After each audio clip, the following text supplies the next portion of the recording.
হজরত শাহজালাল আন্তর্জাতিক বিমানবন্দরে যে কার্গো ভিলেজে যে আগুন লাগার ঘটনাটি ঘটেছে দুপুর 2:15টার পর থেকে এখানে আগুন লাগার যে ঘটনা ঘটে কিছুক্ষণ আগে আসলে ফায়ার সার্ভিসের যে দায়িত্ববান রয়েছেন তিনি আমাদের সাথে কথা বলেছেন। তিনি জানিয়েছেন আসলে আগুন তারা মোটামুটি নিয়ন্ত্রণে নিয়ে এসেছেন এবং এখনও পুরোপুরি নির্বাপন না হওয়ার কারণে এখন পর্যন্ত তাদের কার্যক্রম অব্যাহত রয়েছে।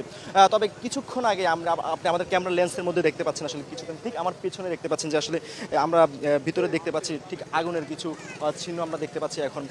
তো যদিও ফায়ার সার্ভিস আমাদেরকে বলেছে আসলে ফায়ার সার্ভিস আমাদেরকে বলেছে আসলে আগুন তারা সম্পূর্ণ নিয়ন্ত্রণে নিয়ে এসেছে, কিন্তু আমরা দেখতে পাচ্ছি আগুনের কিছুটা হঠাৎ করে আগুনের কিছু দৃশ্য আমরা বাইরে থেকে দেখতে পাচ্ছি। ফায়ার সার্ভিসের কর্মীরা যদিও সেখানে কাজ করছেন এবং তারা সেটা আমাদেরকে এখন পর্যন্ত নতুন করে আগুনের কোনো কনফার্মেশন তারা এখন পর্যন্ত আমাদেরকে দেয়নি। তবে আমরা বাইরে থেকে যেটা দেখতে পাচ্ছি আসলে ভিতরের কোনো একটা স্থানে আসলে আগুনের দৃশ্য আমরা দেখতে পাচ্ছি।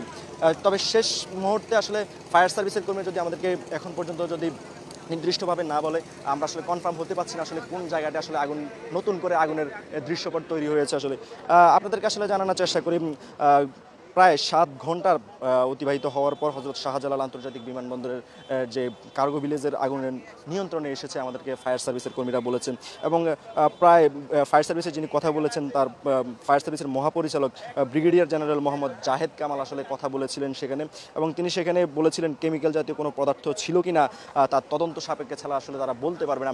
আর সেখানে আসলে কি জাতীয় জিনিস ছিল, কী কারণে আসলে আগুনের সূত্রপাত সেটা আসলে তারা এখন পর্যন্ত বলা সম্ভব হয়নি।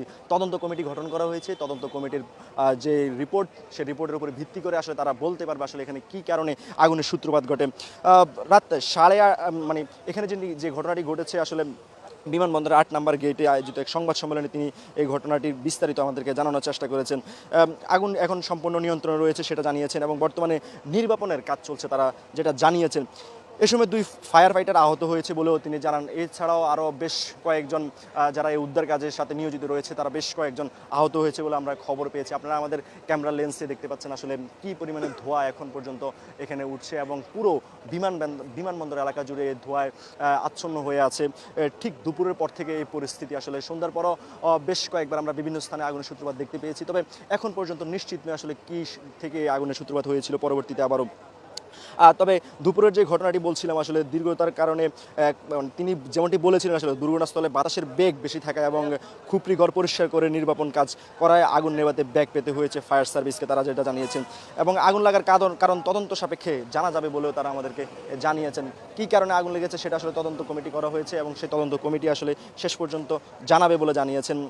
ঢাকার হজরত শাহজালাল আন্তর্জাতিক বিমানবন্দরের কার্গো ভিলেজের আগুন বেশ নিয়ন্ত্রণে এখন কিছুটা বলায় চলে। আগুন নিভাতে সর্বমহল থেকে এখন পর্যন্ত প্রায় 7